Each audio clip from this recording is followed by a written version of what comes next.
Mes amis Balance, bonjour et bienvenue sur la chaîne Tarot à merveille. Pour votre tirage général, ceux qui me découvrent, soyez les bienvenus. J'espère que vous allez bien. Allez, c'est parti.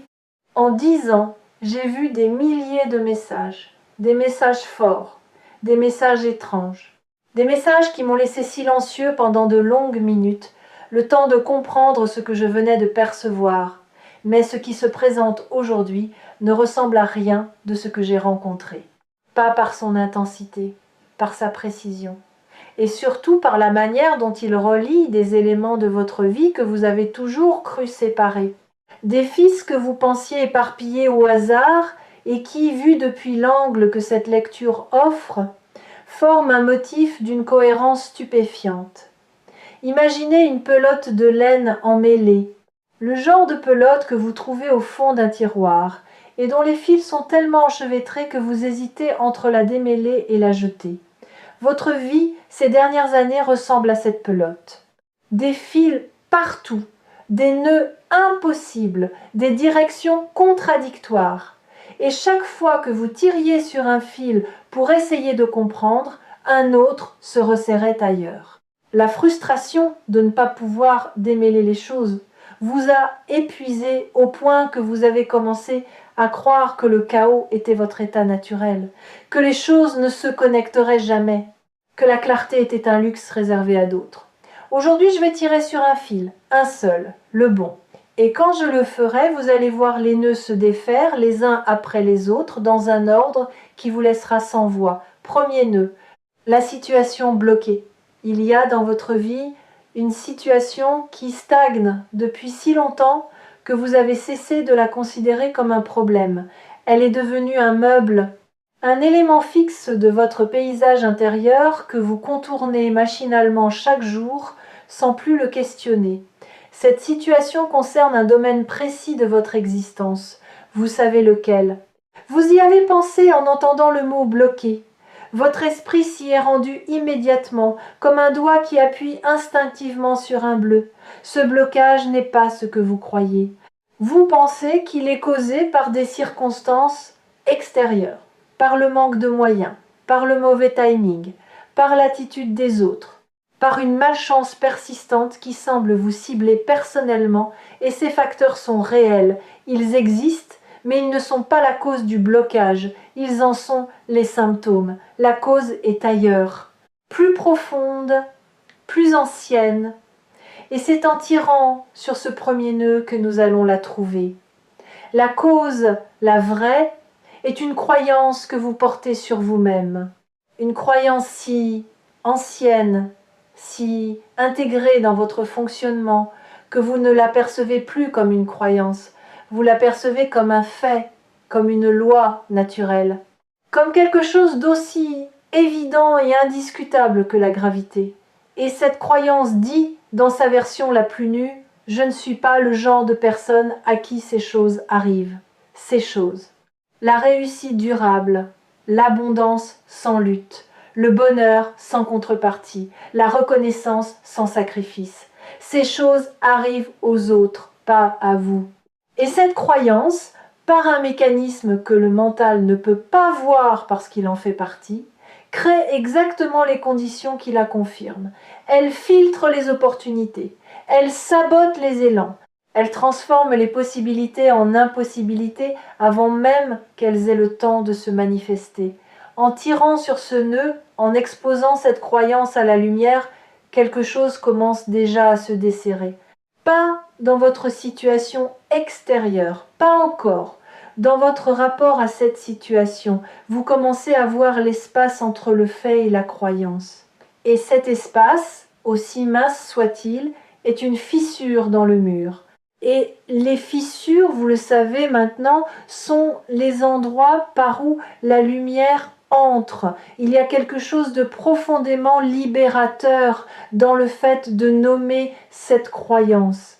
Tant qu'elle restait dans l'ombre, elle agissait comme un courant souterrain qui déviait chacune de vos décisions sans que vous puissiez identifier la source de la déviation. Vous vous demandiez pourquoi vous n'arriviez pas à maintenir l'élan. Pourquoi chaque progrès était suivi d'un recul? Pourquoi les choses qui semblaient destinées à fonctionner finissaient toujours par se défaire? Et la réponse était là, invisiblement, dans cette croyance non nommée qui tirait les fils depuis les coulisses. Nommer une croyance, c'est lui retirer son pouvoir d'invisibilité. C'est la faire passer du statut de loi naturelle à celui d'hypothèse discutable. Et une hypothèse discutable peut être remplacée, pas par une affirmation positive qu'on se répète devant un miroir, par une expérience, par la preuve vécue, incarnée que cette croyance ment. L'argent inattendu qui arrive sera cette preuve. La relation qui se transforme sera cette preuve.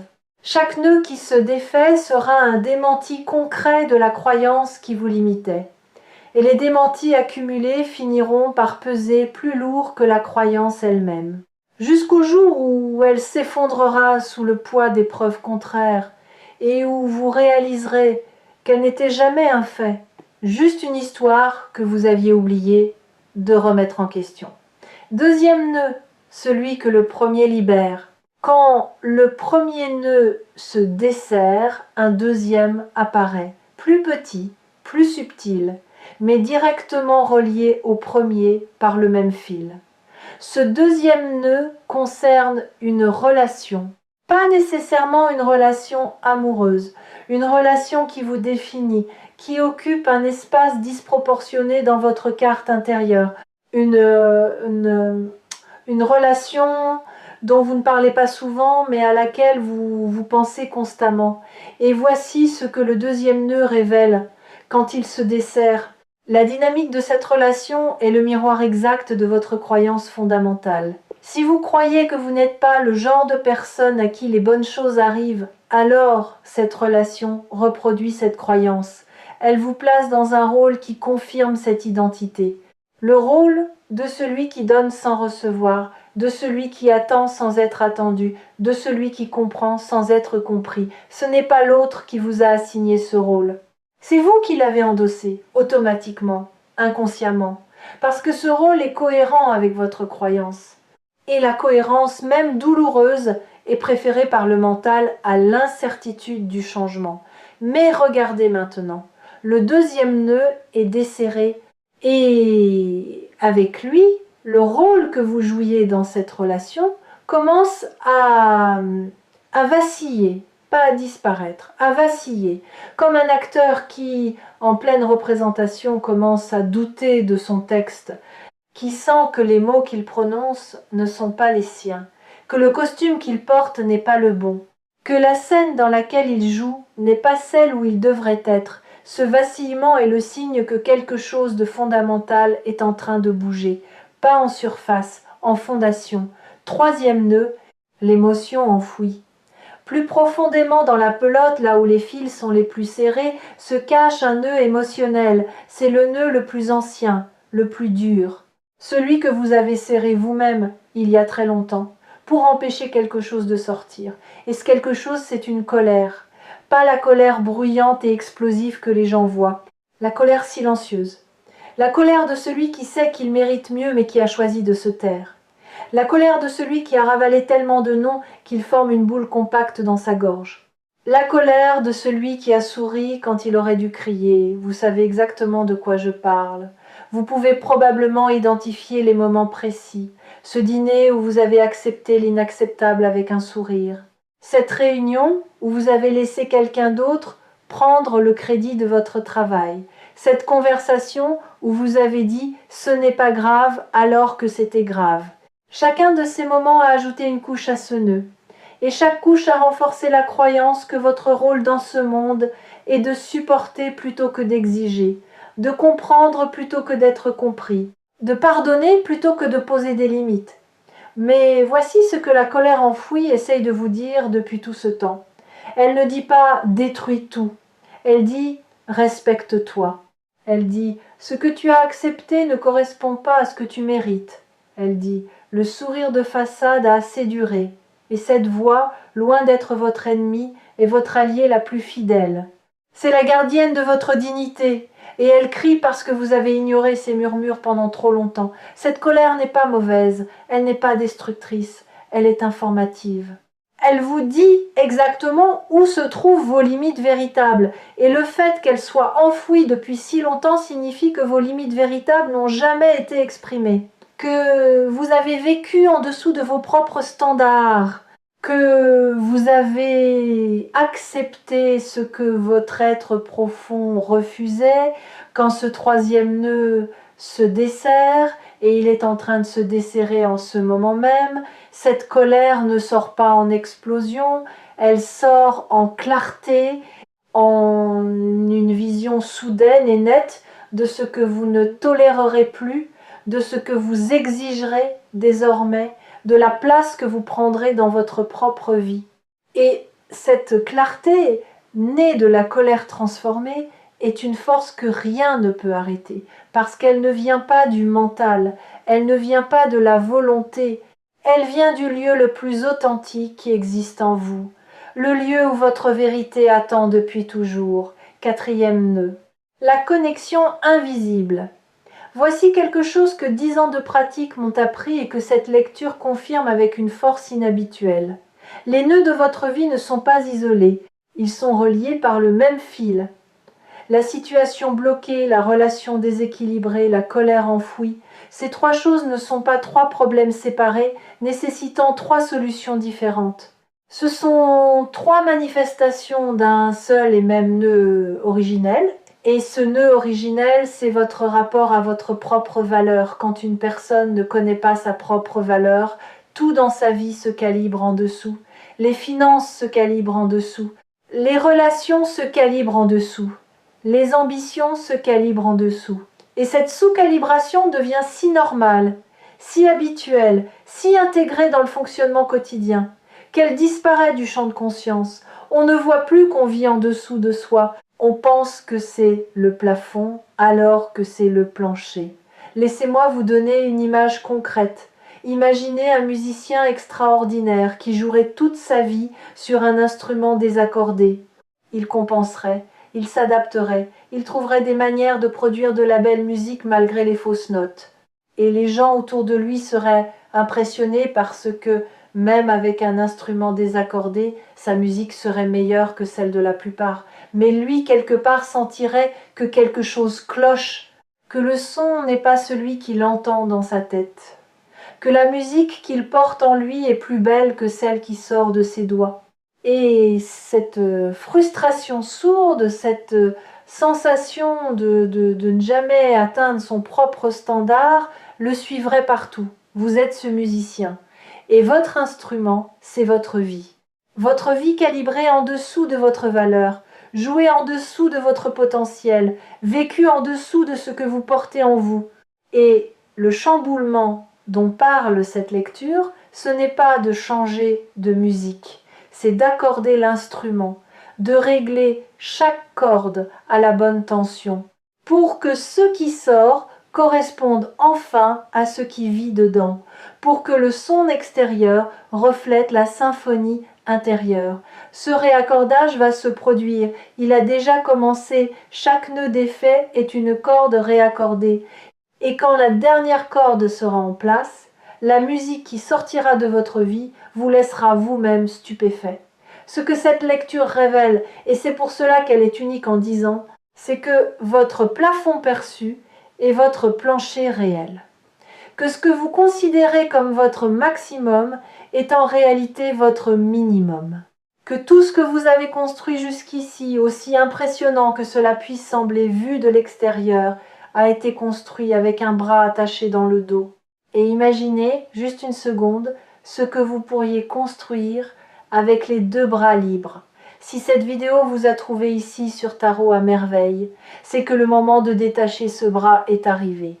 Pas demain, pas quand les conditions seront réunies maintenant, parce que les conditions ne seront jamais réunies selon les critères de votre mental, mais elles sont réunies selon les critères de votre âme. Et c'est votre âme qui a guidé votre clic jusqu'ici. Cinquième nœud, le motif révélé. Nous avons défait 4 nœuds, et maintenant quelque chose de remarquable se produit. Le fil, autrefois chaotique, enchevêtré, impossible à suivre, commence à montrer son motif. comme un tapis tissé dont on ne voyait que l'envers, avec ses fils coupés et ses couleurs mélangées, et que l'on retourne enfin pour voir l'endroit, et l'endroit est beau, d'une beauté que l'envers ne laissait pas soupçonner. Le motif de votre vie est celui-ci. Tout ce que vous avez vécu, absolument tout, converge vers un point. Ce point n'est pas un événement, c'est une prise de conscience, la prise de conscience de votre propre valeur. Chaque épreuve vous a rapproché de cette prise de conscience en éliminant une illusion.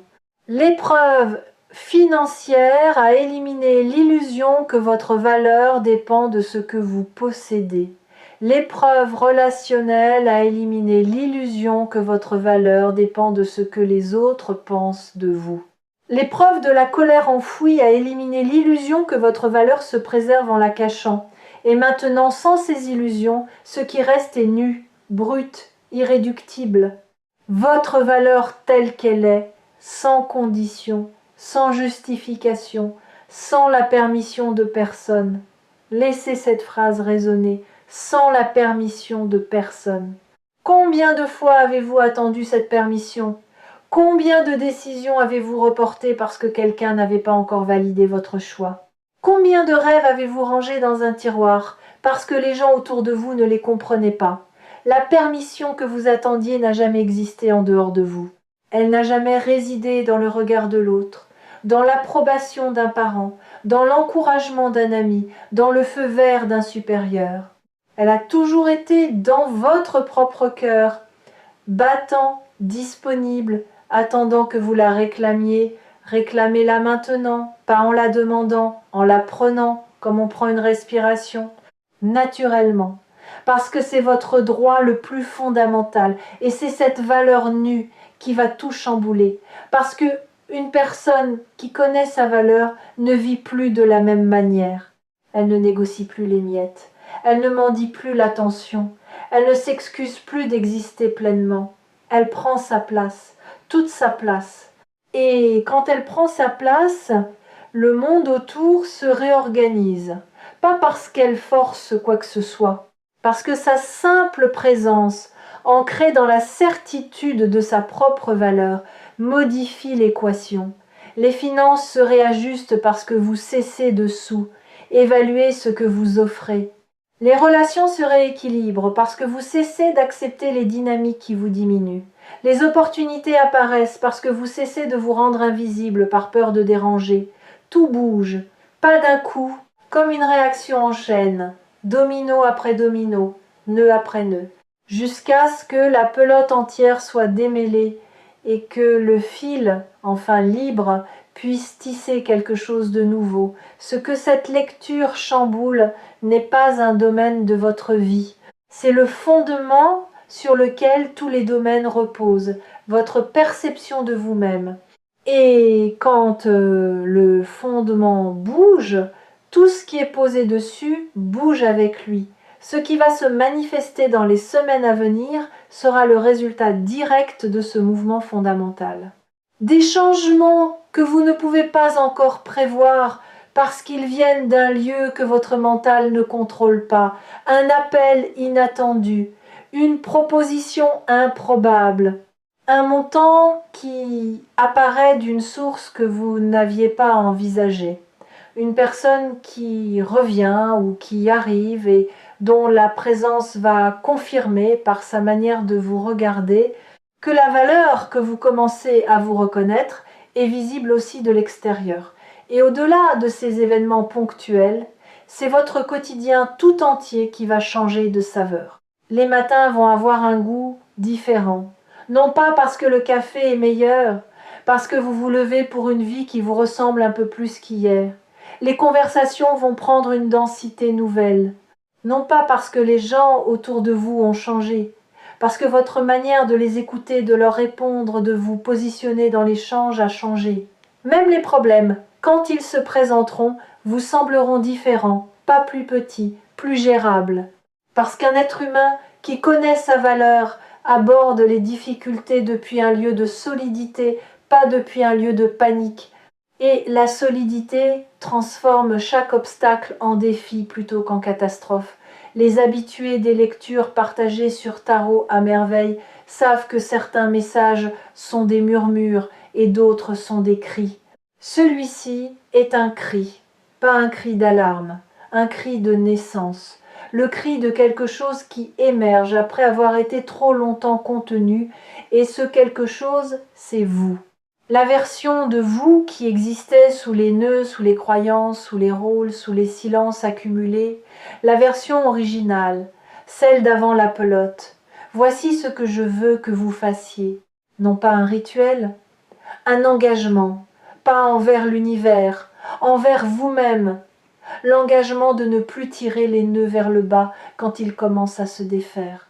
De ne pas reconstruire la pelote quand les fils se libèrent, de ne pas retourner dans les rôles confortables quand l'inconfort de la vérité se présente, de rester dans le démêlement, même quand c'est douloureux, même quand c'est vertigineux, même quand les gens autour de vous ne comprennent pas pourquoi vous changez. Et surtout, l'engagement de ne plus vous mentir, de ne plus dire « ça va quand ça va pas », de ne plus sourire quand vous voulez crier, de ne plus minimiser ce que vous ressentez pour rendre les autres confortables. Parce que chaque mensonge que vous vous faites à vous-même est un nœud que vous ajoutez à la pelote.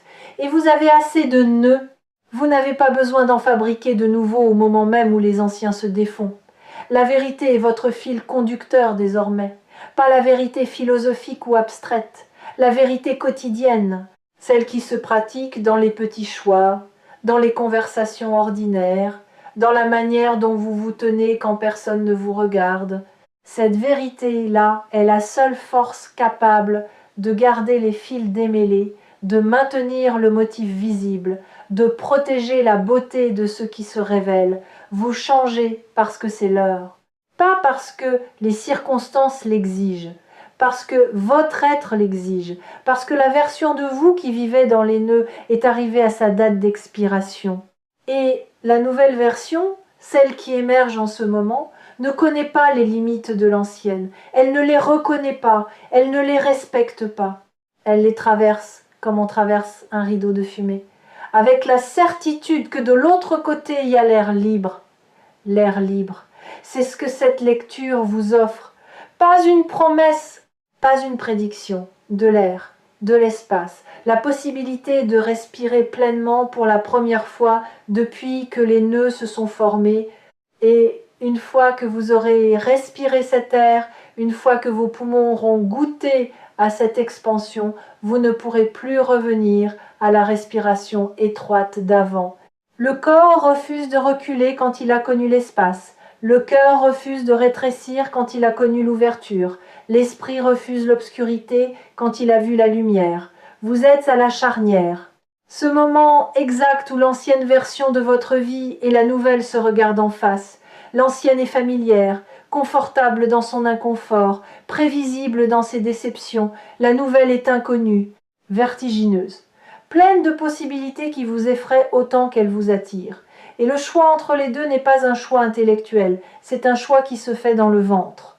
Dans ce lieu primitif où les décisions les plus importantes de votre vie ont toujours été prises, pas avec la tête, avec l'instinct, avec cette certitude animale qui sait, avant toute analyse, quel chemin mène à la vie et quel chemin mène à la répétition.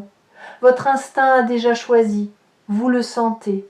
Ce tiraillement que vous percevez n'est pas de l'hésitation, c'est la tension entre l'ancien qui s'accroche et le nouveau qui tire. Et le nouveau est plus fort. Il est plus fort parce qu'il est vrai. Et la vérité dans tout rapport de force avec l'habitude finit toujours par l'emporter. Pas immédiatement, pas sans résistance, mais inévitablement. En 10 ans, je n'avais jamais vu les fils se connecter avec cette clarté. Et le fait que cette clarté arrive à vous maintenant dans cette vidéo me confirme que le timing n'est pas le mien, il est le vôtre. Votre vie a décidé que c'était maintenant. Et votre vie a raison, elle a toujours eu raison. Même quand vous doutiez d'elle, même quand vous pensiez qu'elle se trompait de chemin, elle savait, elle tissait, fil après fil, nœud après nœud, vers ce moment exact. Et quand vous aurez besoin de retrouver ce moment, quand les fils menaceront de s'en mêler à nouveau, Tarot à merveille sera là. Comme le doigt patient qui tire sur le bon fil. Pas pour défaire votre vie, pour révéler le motif que vous étiez trop près pour voir. Le motif est visible maintenant. Et il est plus beau que tout ce que le chaos vous laissait croire. Plus cohérent, plus intentionnel, plus vôtre que vous ne l'aviez jamais imaginé. Tout chamboule, tout change. Et cette fois, c'est pour de bon. Pas parce que les circonstances sont différentes, parce que vous l'êtes. Et quand vous changez, vraiment profondément, irréversiblement, les circonstances n'ont d'autre choix que de suivre.